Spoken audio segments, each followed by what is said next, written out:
전기차 날랐습니다. 날랐어. 테슬라는 오늘 이따 주목 이 기업에 살 거니까 다른 종목 준비를 했는데요. 오늘 리비안도 지금 17.4% 급등한 걸로 나왔지만 루시드도 오늘 한 7% 정도 올랐고요. 중국 기업들 ADR 형태로 상장되어 있는 기업들 많잖아요. 그런 기업들도 다 대부분 다 올랐습니다. 뭐 니오도 그렇고. 자, 일단 투자 심리가 다 좋아졌어요. 테슬라가 인도 실적 상당히 괜찮게 나왔고, 샤오펑도 괜찮게 나왔고, 이제 리비안도 괜찮게 나오면서 전반적으로 나쁘지 않네. 뭐 이렇게 된 건데요. 자, 리비안 미국의 전기 트럭 스타트업입니다. 2분기 인도 실적을 리비안도 월요일 날 발표를 했습니다. 테슬라는 일요일 날 했고 하루 뒤에 리비안이 발표를 한 건데, 자, 이 인도량 보니까요. 12,640대. 지금 시장 예상치가 11,000대였거든요. 그러니까 예상보다 좋았고 전기 대비로도 거의 한 59%나 늘어난 겁니다. 2분기 때 전기차 많이들 샀다라는 이야기예요. 그래서 뭐 생산은 약 14,000대 정도 생산을 했고 이 가운데 12,640대를 고객들한테 실제로 판매를 한 게 되는데 이 인도 실적 서프라이즈였죠. 그러면서 연간 우리 5만 대 인도하겠다라고 했던 이 가이던스 우리 계속 유지를 한다라고 했는데 시장에서는 한 47,000대 정도로 예상을 했었거든요. 그러니까 그걸 고려하더라도 리비안 뭐 실적에 대한 자신감이 있네 라는 해석이 가능했죠. 그렇게 되면서 오늘 주가가 17% 급등했습니다.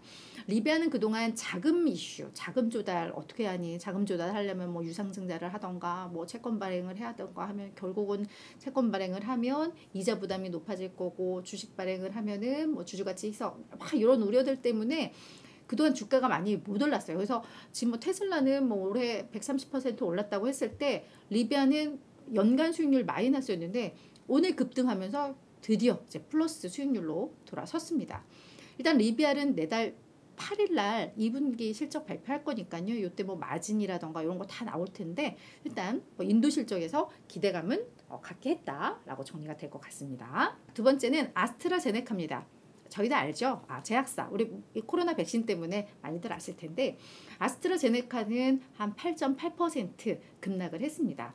아스트라제네카는 미국에는 ADR 형태로 상장이 되어 있는 기업이고요. 원래 영국이 기반인 뭐 그런 제약사입니다.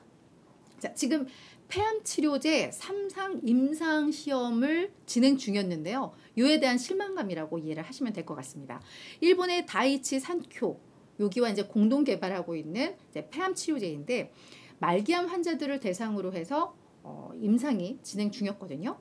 해보니까 이 암의 진행을 확실히 늦추는 그런 효과는 발견이 됐다고 합니다. 근데 진행을 늦추면 결국은 이제 얼마나 생존을 하느냐가 사실은 우리가 궁금한 건데 그 데이터를 공개를 하지 못했습니다. 그러니까 아직까지 뭔가 좀 성공적인 그리고 뭐 확실한 뭐 이런 결과가 아직 안 나와서 요 데이터는 조금 이따가 공개를 할게 뭐 이렇게 되다 보니까 뭐 안 되나 보다, 잘 안 됐나 보다라고 인식을 하게 되는 거죠. 그래서 그동안은 요 폐암 치료제 요게 어떤 화학요법을 통한 뭐 그런 치료제였는데 지금 아스트라제네카가 하고 있는 것은 뭐 항체 약물 접합체 치료요법이라고 해서 약간 새로운 방식의 치료요법인가 봐요. 그러다 보니까 이게 성공을 해서 상업성이 된다면 이건 정말 어마어마한 성과가 될 거야 라는 시장의 기대감들이 있었는데 요거 조금 어렵나? 라는 우려가 생기면서 이제 주가가 하락을 했다. 하지만 아주 뭐 우리 실패를 딱 선언한 건 아니고 좀 미룬 거니까 이 내용은 좀 볼 필요는 있을 것 같아요. 그래서 단순히 주가뿐만 아니라 우리 뭐 진짜 질병을 어느 정도 정복하는 데 있어서 좀 이런 성공 사례들이 좀 많이 나왔으면 뭐 하는 바람은 있습니다. 자, 이제 세 번째입니다. 코인베이스. 이거 사실은 어제 거의 복붙해서 제가 가지고 나왔습니다.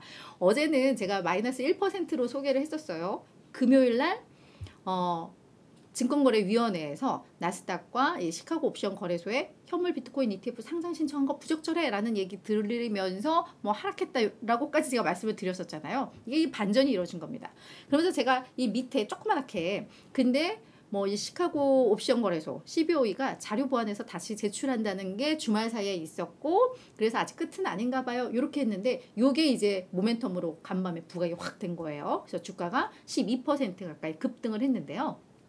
자, 왜? CBOE가 자료 보완해서 다시 제출을 했는데 거기에서 처음에 증권거래위원회가 이거 부적절해라고 이야기했던 게 뭔가 너희들이 그 신청서 갖고 온 거 보니까 뭐가 명확하지도 않고 뭐 종합적이지도 않고 그래서 이거를 어떻게 뭐 감시를 할 것인지 뭐 이런 내용도 없고 약간 이런 게 문제였다고 했는데 보완하면서 해놓은 게 코인베이스를 감시 공유 파트너로 이제 지정을 하면서 그런 자료를 보완을 했다는 게 더 알려졌거든요.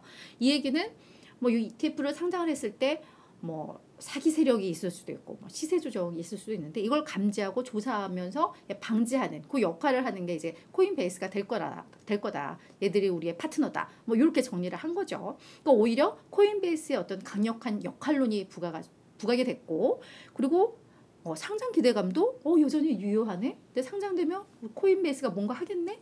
라는 기대감들 이게 맞물리면서 주가가 급등을 했다. 이렇게 정리를 해보실 수 있을 것 같습니다. 자, 이제 마지막은요. 오늘 하나의 뭐 그냥 테마주들로 정리를 해봤습니다. 그러니까 G2, 미국과 중국의 경제 대화가 재개될 가능성이 지금 나오고 있죠. 그러면서 관련 수혜주들이 이제 동반 강세를 보인 건데요. 제닛 옐런 미국 재무장관이 6일에서 9일간 중국에 방문한다고 합니다. 그러니까 이 방중 이야기는 원래 있었는데 날짜가 확정이 안 됐었는데 어제 이제 이게 확정이 된 거예요. 그래서 6일에서 9일 방문을 하는데 앞서 이 옐런 장관은 지난달 중순쯤에 하원에 출석해서 이 미중 간 갈등이 지속되는 건 좋지 않아. 하면서 우리가 어떤 중국과의 관계가 유지가 되는 게 미국 우리한테도 최선의 이익이야.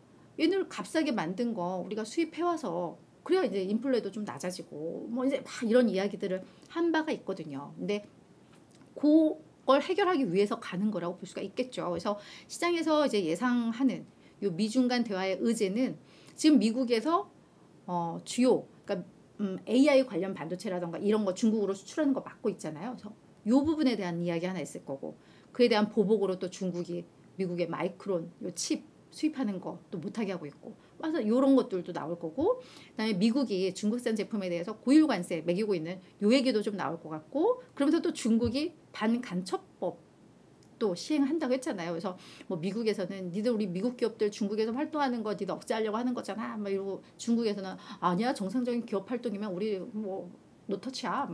뭔가 간첩 행위를 해야지 우린 잡을 거야. 뭐 야 이런 식으로 하는데 사실 눈 가리고 아웅이죠. 지금 미국에서 반도체 수출 규제하는 것도 어떻게 보면 중국을 좀 견제하는 거고 중국에서 마이크론 제재하는 것도 그에 따른 보복이고 우리 뻔히 다 알지만 서로 아니다라고 하고 있는데 요걸 아마 의제로 놓고 이야기를 하게 될 것이다 라는 얘기가 나오고 있습니다. 그러다 보니까 요게 그동안 직격탄을 맞았던 엔비디아라던가 마이크론 테크 상승폭이 크지는 않습니다만 괜찮았어요. 거기에다가 뭐 알리바바, 핀듀오듀오, JD.com 얘네는 중국 기업인데 미국의 ADR로 상장되어 있는 대부분 이제 전자상거래 관련 업체들이죠. 그래서 요들 업체들도 주가가 다 일제히 올랐다. 그래서 이런 특징주들의 흐름이 있었다. 이렇게 정리를 해드리겠습니다.